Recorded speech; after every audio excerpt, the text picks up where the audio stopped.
X-Men 58, 59 e 60 foram publicados aqui entre agosto e outubro de 1993. E essa é uma fase que eu ficava louco esperando a próxima edição, porque os X-Men estavam naquela fase de transição, que você não sabia direito o que ia acontecer.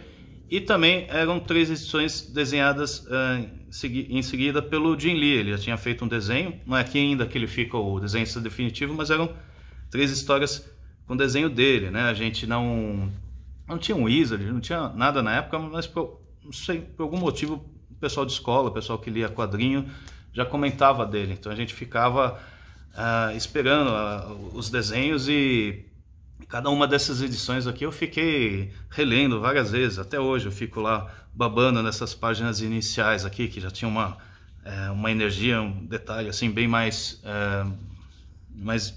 desenvolvido, assim, não desenvolvido, mas diferente comparado com outros desenhistas da época, né?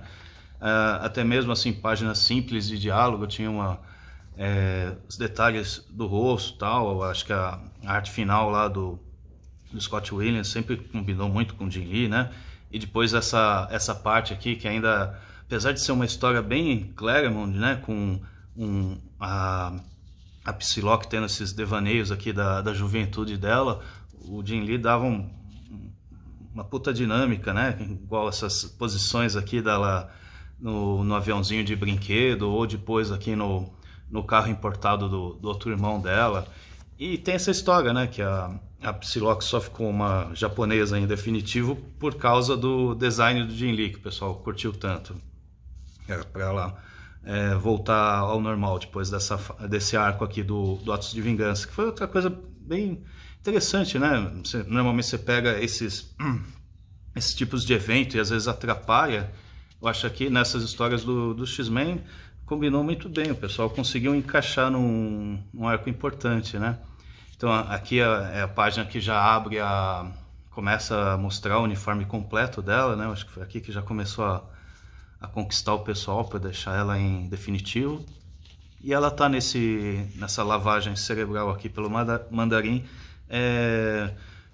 matando assim os companheiros da equipe, que faz parte do processo para eles dominarem a mente dela, que ela, como os outros X-Men lá no final da fase australiana, ela tinha atravessado o portal e ganhado uma nova vida, e aqui ela apareceu nos domínios do Mandarim sem memória, né? E aqui ela está revivendo o passado dela, até a parte que ela perdeu os olhos e tal, e no fim ela a lavagem cerebral é completa, tal, e ela está lá no comando do Mandarim. E outra parte dessa edição é os Novos Mutantes, nessa fase que elas estão em Asgard. Essa fase da Louise Simonson, ela, assim, ela é legal, ela é bem feita, a arte do Brett Blevins também combina, tal. Só que assim, você tá vindo assim do Jim Lee, né? Então você vai para essa fase que tem um desenho que é um pouco mais com cara infantil, assim, trabalhando os Novos Mutantes mais com esse jeitão de desenho de filme infantil dos anos 80. Era muito fora do que a gente estava querendo, né? Então assim, se você lê hoje, você lê com os outros olhos, você aprecia pelas qualidades que tem. Mas na época a gente queria mais coisas tipo Jim Lee. Aí a terceira história dessa edição aqui é o X-Factor. O Walt Simonson já tinha saído, ela estava sendo escrito pelo Louise Simonson também.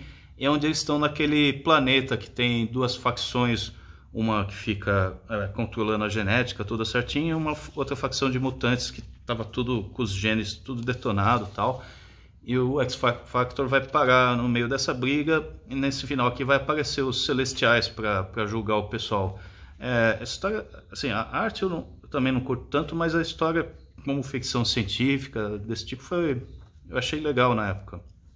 Também tem esse confronto, né, bem diferentão comparado com outros tipos de histórias do X-Factor ou dos mutantes, onde eles estão assim, nesse planeta alienígena e enfrentando os Celestiais, né? O Cíclope atirando contra eles, usando o poder da Fênix. Como história de ficção científica, essa foi bem legal. Aí eu fiquei esperando até o mês seguinte, né? Que tinha lá a parte onde essa nova Psylocke ela vai encontrar o Wolverine, que o Wolverine tinha fugido lá da Austrália com a Jubileu. Ele tinha sido pregado, né, naquela Cruz de X, e os poderes dele estavam falhando, porque naquela época o Wolverine ele não era tão super poderoso de regeneração, igual eles escreveram depois, né? Então, tudo que os carniceiros detonaram, ele ficou ainda debilitado por um bom tempo. E aqui a Psylocke já está sob controle do Mandarim e usa os anéis dele para recobrar o controle da região, que eu acho que o Mandarim estava meio em baixa nessa época. E aqui aí o plot seguinte, o Wolverine também tá delirando lá com a Carol e o Nick Fury, e ele encontra essa amiga dele gorducha aqui. Tem um detalhe desse plot, acho que acabou nunca sendo depois desenvolvido, que é esse quadro aqui, onde a Jubileu tá olhando o Wolverine com essa mulher, só que ela tá magrinha, e numa cidade futurística, assim. Eu acho que isso aqui acabou nunca sendo desenvolvido, nunca teve depois uma explicação sobre isso. Deve ser um daquelas vários plotzinhos do Claremont que ficou no ar, que talvez assim 10 anos depois ele fosse desenvolver, se não tivessem tirado ele do X-Men. E aqui o terceiro plot aqui correndo junto era da Ilha Muir e o Legião tomando conta do pessoal. Depois vai ter aquele arco onde a Força Federal vai atacar a Ilha Muir e tá o Legião lá, que vai acabar matando a Sina. E depois tem um confronto aqui do Wolverine, bem legal, contra os ninjas aqui do Mandarim. Só que ele vai lutar contra a Psylocke sem saber que é ela. Aí quando descobre que é ela, aproveita esse momento que ele está surpreso para usar a adaga psíquica, que eu acho que é uma invenção do Jim Lee. Antes não tinha isso. Antes ela usava só a projeção da mente, assim, aparecendo na cabeça e tal. E o Jim Lee deu essa outra coisa bem legal, né? Que deixa como se fosse uma arma muito mais dinâmico, assim. Ela fica com essa adaga psíquica para atacar o pessoal e derrota o Wolverine nessa. Aqui a continuação dessa saga dos Novos Mutantes em Asgard. Essa, assim, eu vou achar bem chato essas histórias. Não são ruins, mas eu também não curti. Eu tava esperando coisas tipo os X-Men e nessa parte eu passava batido. Aqui é bem curioso, porque eu acho que isso aqui deve fazer parte dos Atos de Vingança. É uma história do Justiceiro, onde eles estão enfrentando os carniceiros. Os carniceiros eles tinham retomado o controle daquela cidade australiana, né? Depois que os X-Men restantes fugiram pelo portal. E aqui vai ter uma história bem assim fora do normal, né? Do Justiceiro, e eles tendo que se virar lá contra os ciborgues dos carniceiros. A arte não tem nada de muito especial na arte, mas eu acho bem engraçado, porque eu acho que nunca teve, eu não lembro de nenhum outro crossover assim de coisas do Justiceiro com os X-Men. Tudo bem que não é os X-Men, são os inimigos dele, mas eu acho que isso foi o mais perto que já teve de algum crossover entre os dois. Uma história bem curiosa. E aí no final vai ter, depois de 3 meses, esperando a conclusão desse daqui, que é quando aí o Mandarim tá tentando controlar o Wolverine, né? Então bota lá na mesma negócio de água lá que usou para controlar a mente da Psylocke, só que o Wolverine, obviamente, é muito mais difícil, né? Tá aqui a Jubileu gritando para não machucar o cara e tal.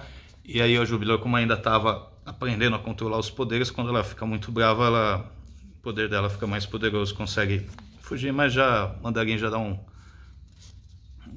chega pra lá nela e tal. E aí o plot seguinte volta à Ilha Muir, né? Que tá lá o Legião controlando a Lorna. E aí volta pro Mandarim, tá lá a Jubileu o pessoal tentando domesticar ela e tal. E o Wolverine ele vai conseguir escapar da programação dele e atacar. Eu acho que o Mandarim estava junto com o Tentáculo, né? São os ninjas do Tentáculo. Aqui de novo, né? Aqui que a Jubileu realmente perde o controle e usa os poderes de forma bem mais forte e tal. Ia ser algo legal que vocês tivessem desenvolvido mais essa coisa, parece uma coisa de anime, né? Quando o cara tá nervoso, ele consegue todo o potencial do poder dele. Ia ser bacana desenvolver isso mais na personagem. E aqui também a Psylocke escapa do controle do Mandarim e junto com o Wolverine consegue vencer o cara. O Wolverine é que ele joga duas garras e fala, deixa a gente solto ou a terceira garra vai atravessar a sua garganta. O finalzinho desse arco interminável dos novos mutantes em Asgard. E aqui a outra coisa interessante é que vai ter a primeira história do Rob Liefeld desenhando os novos mutantes.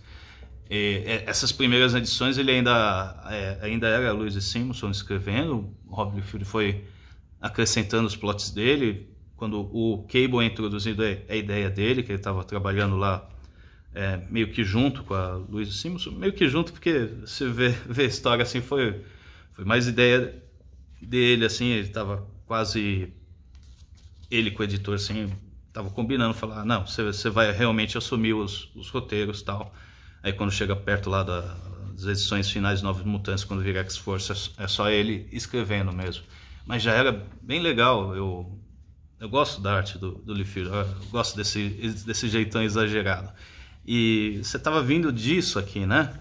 Então você saía disso, mesmo a arte anterior do Brett Levins, saía disso e ia disso, era uma arte bem mais moderna, bem mais dinâmica mesmo, sendo uma história muito interessante, aqui tá com a Abutre e tal, então eu achava já bem legal, já deixava, outra coisa que fazia vontade de ler as próximas edições dessa revista. Então esses 3 números aqui, junto, acho que com aquela edição 50, uma das fases e revistas dos X-Men que eu mais lembro, né? Depois você ainda tem essas histórias republicadas aqui nos maiores clássicos do Jim Lee, né? Essa foi a primeira, que eu acho que saiu em X-Men 51. E depois tem ainda, é engraçado para comparar, né, com o formato americano, essas edições dessa fase da Psylocke. Mas então, assim, outras 3 revistas das mais favoritas minhas.